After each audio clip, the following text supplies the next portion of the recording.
There is one number you need to hear before eala plays Amanda Anisimova. Fewer than 2,000. Depending on how the population is counted, estimates put the Filipino community inside Cincinnati itself below 2,000 people. Now compare that with another number, 11,614. That is the capacity of center court at the Cincinnati Open, more than 11,000 seats. And before eala even walks onto that court, Amanda Anisimova already knows something unusual could be waiting for her.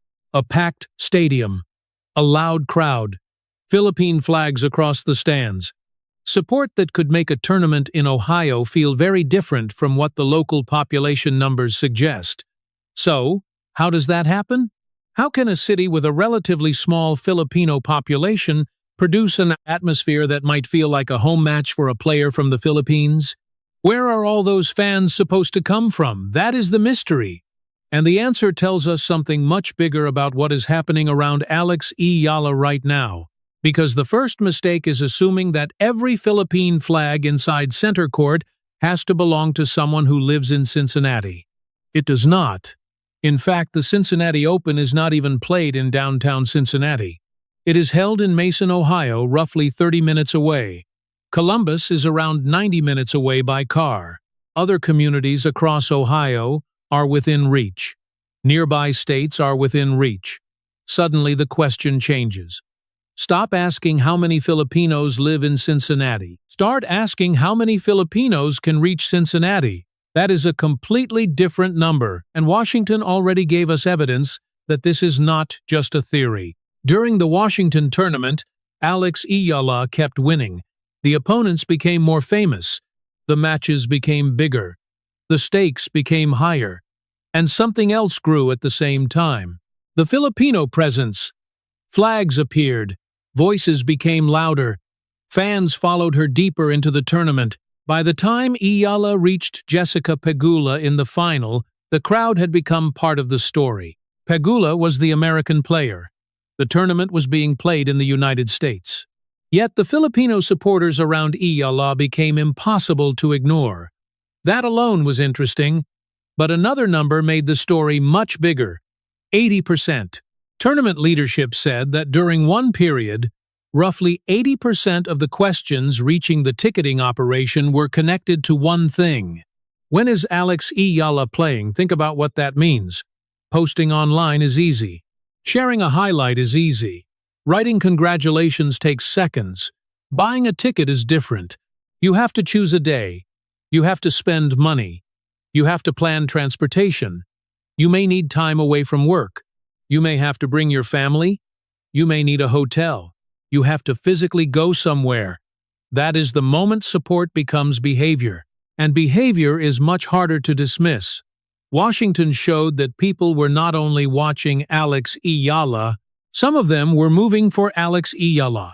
That is the key. This is not really a population story. It is a mobilization story. And once you understand that, the Cincinnati numbers stop looking strange. eala does not need 11,000 Filipinos to live beside the stadium. She needs a much smaller number of people across a much larger area to decide that seeing her play is worth the trip. That is a completely different equation. The Filipino community in America is not concentrated around one tennis tournament.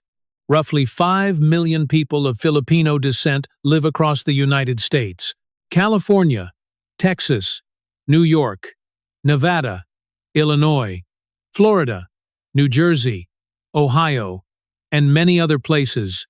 Most of the time, that geographic spread makes the community look separated. One family here, another community there, another group several hours away. Sports can change that. One athlete, one match, one date. Suddenly, people who normally live far apart have a reason to move toward the same place. eala is becoming that reason, and the stronger she becomes, the easier that decision becomes for fans, because they are not traveling only to support a promising idea anymore. They are going to watch someone who has already proven she can beat elite players. eala has moved into the top 20 conversation. She has won her first WTA singles title. She has collected 7 victories over top 10 opponents during the 2026 season. She has beaten players with major experience. She has shown that when she enters a big match, something important can actually happen. That changes everything. Imagine a Filipino family living 2 hours from Mason. A few years ago, seeing a Filipino player competing against the biggest names in professional tennis might have felt rare. Now that player is Eala. You can watch from home, or you can get in the car. Bring a flag, bring your children, hear Filipino voices around the court.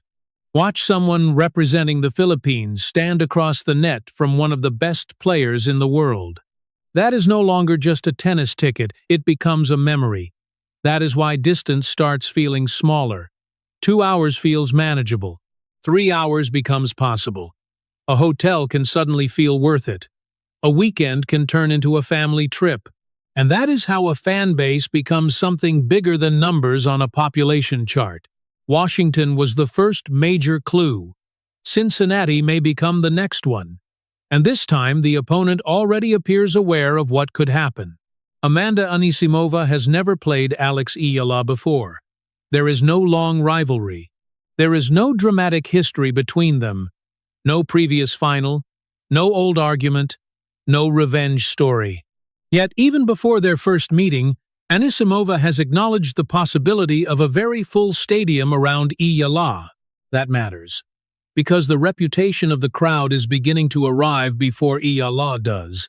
Normally, an opponent prepares for the forehand, the backhand, serve placement, return position, movement, patterns under pressure.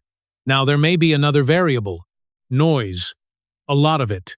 That does not mean the crowd decides the match. It does not. A Philippine flag cannot return a serve. Noise cannot hit a forehand. Support cannot save a break point. But atmosphere can change emotion. And emotion matters in tennis. Imagine winning a difficult point and hearing a small reaction. Then your opponent wins the next rally and the stadium suddenly explodes. You feel the difference. You hear it. You know where the energy is leaning. Experienced players learn to manage that. But it is still part of the environment. That is why the eala crowd is becoming more than background decoration. It may be becoming part of what opponents have to prepare for. And there is an important reason this support has grown so quickly. Representation matters. But representation combined with winning is much more powerful. Filipino fans are not showing up because eala has simply been given a place in a tournament. They are showing up because she belongs there. She can win. She can beat champions. She can create history. Every match now carries the possibility of another moment people may remember for years. That creates urgency. Fans begin thinking that maybe this is the match they should not miss. Maybe this is the night she beats another huge name. Maybe this is the night everyone will talk about tomorrow. Maybe this is the moment they will wish they had seen in person. And once fans start thinking that way, geography becomes less important. That is how eala can begin creating something rare.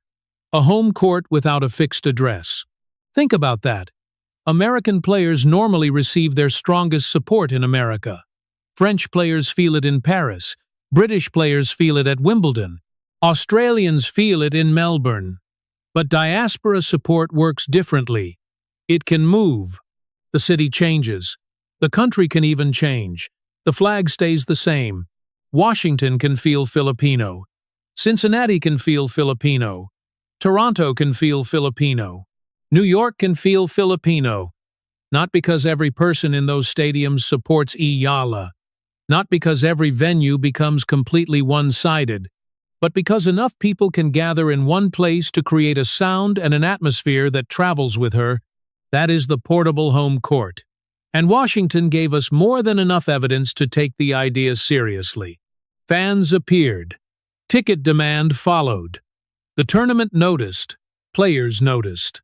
Then eala won the title. That victory made the next tournament even more important. Winning creates attention. Attention creates turnout. Turnout creates atmosphere. Atmosphere creates memorable moments. Memorable moments create more fans. Then the cycle begins again. That is why Cincinnati arrives at the perfect moment. Eala is not entering this event as the same player she was before Washington. The expectations have changed. Fans expect more. Opponents know more. Tournament organizers know people want to watch her. And now she is moving toward another major match. Her route to Anisimova also adds another layer. Elena Gabriela Ruse once stopped Eala in U.S. Open qualifying. That happened in 2024. 2 years later, they met again in Cincinnati. This time, Eala took control early. She led 6-1, 3-0 before Ruse was unable to continue. That distinction matters. The match ended through retirement. Eala did not complete a full 2-set victory, but what happened before the retirement still showed how much the balance had changed. In 2024, Eala was trying to get through qualifying. In 2026, she arrived as a WTA champion and a top 20 level threat. Now Anisimova is waiting, and this is a much more dangerous test. Anisimova brings power. She can take the ball early. She can attack short balls immediately. She can remove time from an opponent faster than many players on tour. She is also playing in her own country. On paper, that should give her the more familiar environment. But what happens if center court starts leaning toward Eala emotionally? What happens if Philippine flags appear across the stadium? What happens if long rallies end with thousands of voices exploding for the player from the Philippines? That is what makes this matchup bigger than a normal next round. There are 2 contests happening at the same time. The tennis contest and the atmosphere around it. Anisimova still has to solve Eala on the court. Eala still has to solve Anisimova. No crowd can do that work for either player. But the environment may tell us whether the eala effect is becoming portable. That is the real test. Washington could have been one special tournament, one perfect week, one unusual collection of circumstances. If Cincinnati produces the same type of fan movement again, the explanation becomes harder to dismiss. Then it starts looking like a pattern, and if that pattern continues into places like New York, the implications become much bigger. The U.S. Open is one of the largest stages in tennis. New York also gives a national fan base more ways to travel. Flights, trains, road trips, family connections, large Filipino communities across the region. If eala keeps winning, every new stage gives the fan base another reason to organize. That can matter to tournaments too. Tournaments notice which players create demand. They notice who makes people check schedules. They notice who moves tickets. They notice which practice courts suddenly become crowded. They notice which players generate noise online and inside the venue. That does not mean eala receives anything for free. It means attention has value. If people want to see you, tournaments notice. If people rearrange their day around your match, tournaments notice. If fans travel for you, tournaments notice. That is when star power begins moving beyond rankings. And eala is beginning to enter that conversation. Not because she is guaranteed to become the biggest player in tennis, not because every stadium will suddenly become Filipino, not because every tournament will look like Washington. The important point is simpler.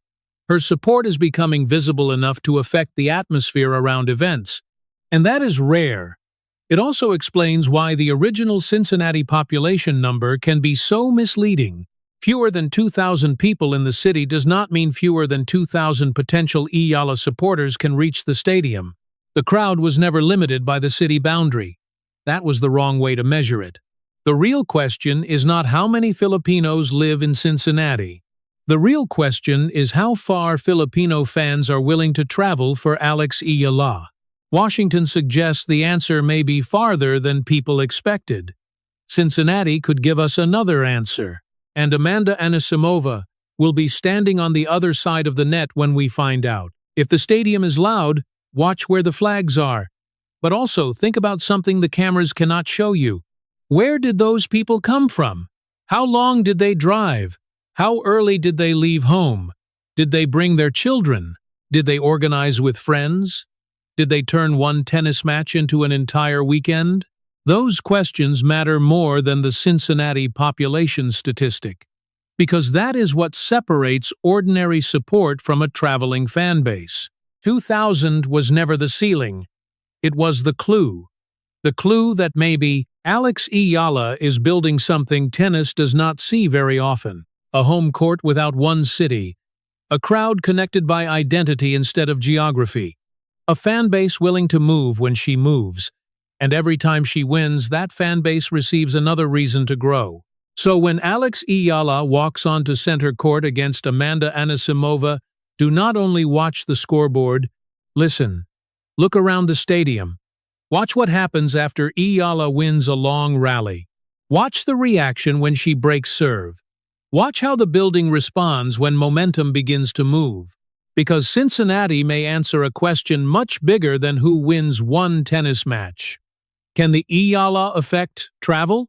Can a Filipino player walk into an American stadium hundreds of miles from the biggest Filipino communities and still make part of that stadium feel like home? Washington gave us the first major evidence.